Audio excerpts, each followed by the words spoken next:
introduced you to OBS on Mac and also talked about the aspect of the interface.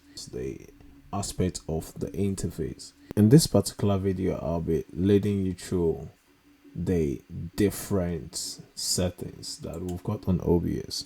So when you click on the button settings on the bottom right, you've got the general, and the general settings you can go through setting through your language theme and your basic settings such as having confirmation page pop up before you start streaming or before you stop streaming, and also before you start recording as well when you stop recording. So these are the toggles that you can turn on and off. And if you want it to automatically record, you can do that by taking this up. And if you want to do all of those things to keep on, just read through and then select as appropriate. The other thing that we want to look through is the source alignment snapping, which you can also set here by default. It has been enabled, and the sensitivity is set to 10, and then snap sources to edge, and then blah blah blah. So that's when you're setting up images, videos, and all. So you can do the snapping thing.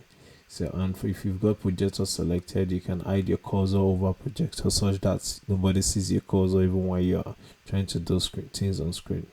And if you want to make the projector always on top, you take this. And if you want to save the projector on exit, and limits it to one full screen projector per screen, something like that, yeah, you can take this. And for the system tree, which I won't tamper with now because it will distort my work there, yeah, so you can minimize, and then you can always minimize to system tree instead of taskbar when you're using OBS. So for your preview, if you want to hide the overflow, you can tick and untick and all. This is all about preview settings, general settings. And you've got the important function, search unknown locations for same location, scene collection when importing. So if you want to import new scene from one OBS to the other, this is what this is for. And also for studio mode, you can enable, disable portrait layouts or landscape or vertical layouts, that kind of thing. So if I enable this in the portrait format, say okay, I'll click apply on this side. You see what that looks like. See that's another kind of layout. And if you want to change the layouts, can apply and then brings this like the standard. So yeah, so if you want to have the multi-view, you can check them, so they are all on, so you can view the multi-view. Yeah, once you've set up your stream, you have all of those things all set up. But most importantly is the stream.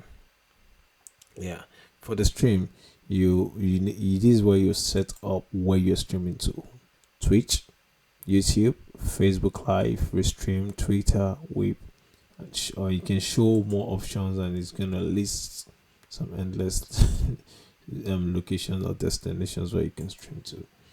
But then you can as well use custom to stream to custom place. So for as long as you've got your server and this, then your key, you're good to go. And let's give an instance of YouTube using Restream, YouTube RTPMS. So you can connect automatically to your YouTube here. That will come up on your browser when you select. For security reasons, I'm not going to share that now.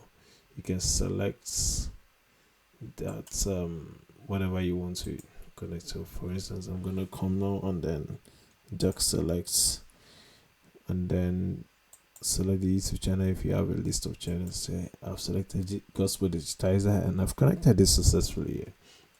So now if I say start stream, it's gonna lead me there.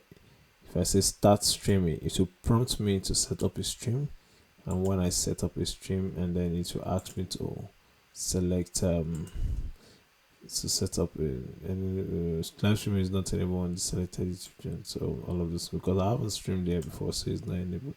So if I come back to the settings and adjust it to place where that it has been enabled. For instance, I've got an enabled one, and I'll just select that, yeah, and say continue.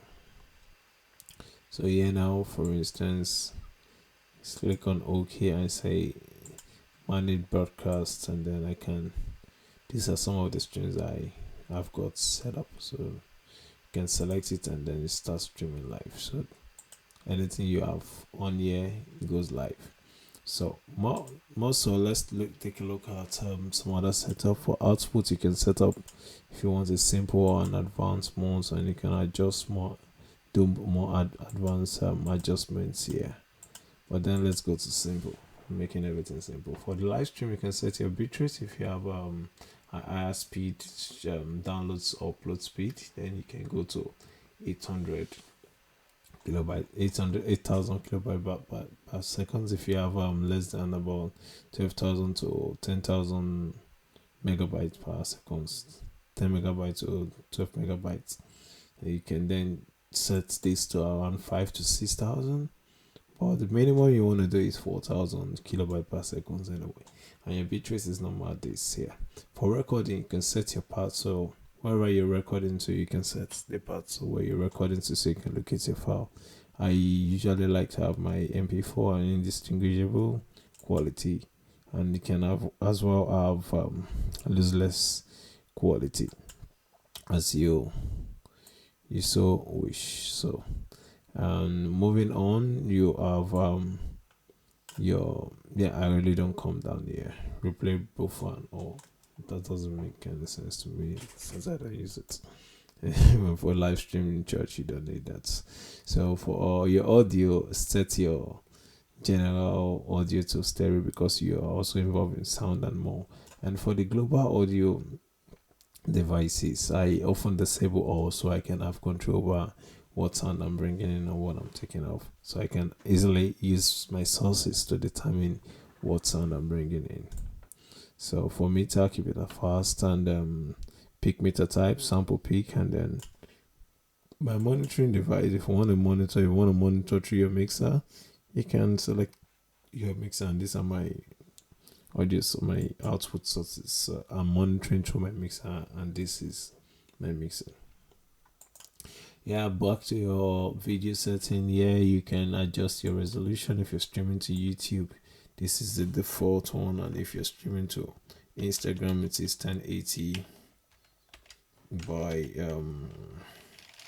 1080 by 1920, and then if you apply that, your template changes to Instagram format, but we'll keep it for YouTube, and it's gonna be 1920 by 1080, which is just the reverse, and then apply, and then that takes us back to this.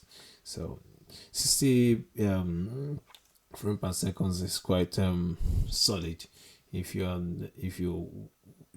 got less transmission power, like internet upload speed lower, you can use 30. That's just still fine.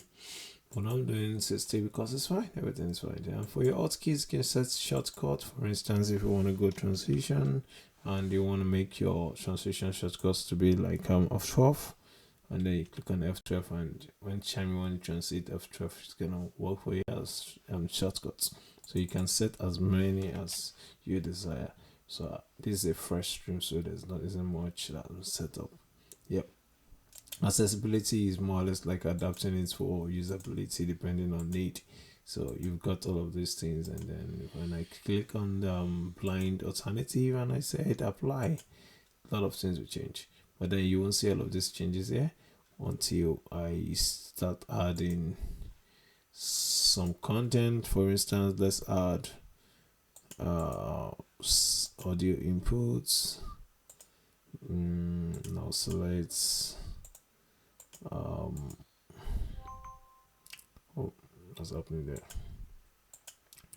I'll select my audio codec and then send that live. You can see the color of this. This is not the usual color.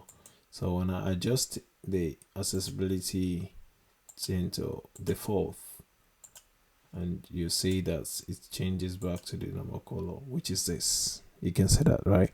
Yeah, that's what it simply implies. So just adjusting things for usability. And then for advanced settings, which I'm going to do an entirely new separate video on, I'm going to explain all of these things in a separate video. And yeah, I think that's all about settings on OBS. I hope you enjoyed the video. And yeah, most importantly, these pop-ups are stuff that come up when you have connected your OBS to YouTube. So this, when you log in here, it gives you your live control panel, and then you can see the charts even while streaming. So that's really great. So that's all about settings on OBS in this video. Thank you.